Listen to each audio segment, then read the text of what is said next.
Hey, what's going on? Your weekend gardener here, and I'm out in the yard doing some cleanup. And this right here is my variegated lemon tree that started off as a 5-inch cutting back in 2022. And I'm out here.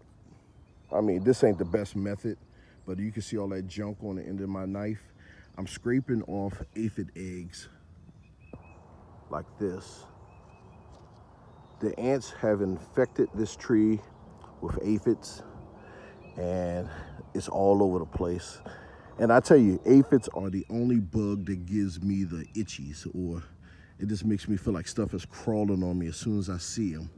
Aphids, ugh.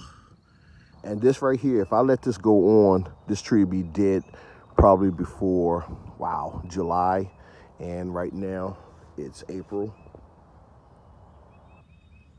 The aphids did a number on my plum tree years ago, and let me show you what it looks like.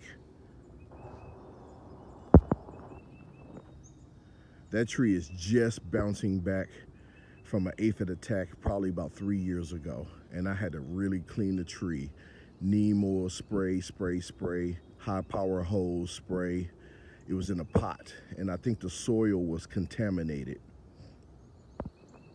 But that tree, wow, I had that tree since 2021, and it hasn't bear fruit yet. I just put it in the ground like maybe 3 years ago, and she is starting to make a recovery. So I do not want that aphid attack to hurt this tree right here. So I'm out here cleaning.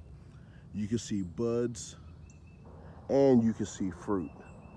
Now this was a 5-inch cutting that I got off my mom's tree. Her tree actually died in the greenhouse because of weather conditions. And what I'm gonna do is, once this tree gets a little healthier this year, I'm gonna take a cutting and I'm gonna give back to her. But look at that ant right there. It's nothing but a protection racket.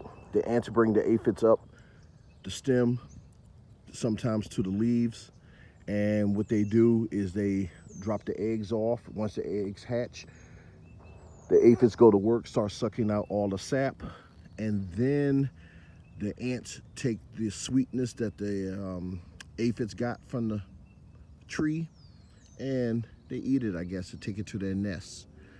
I believe the soil is contaminated, so I am going to dump it, and then I'm going to put fresh new soil in. I'm going to clean the stems and leaves up with neem oil, and then I'm going to put some diatomaceous earth on the bottom to combat the ants or future ants. So that's what's going to happen today. See you in the next video.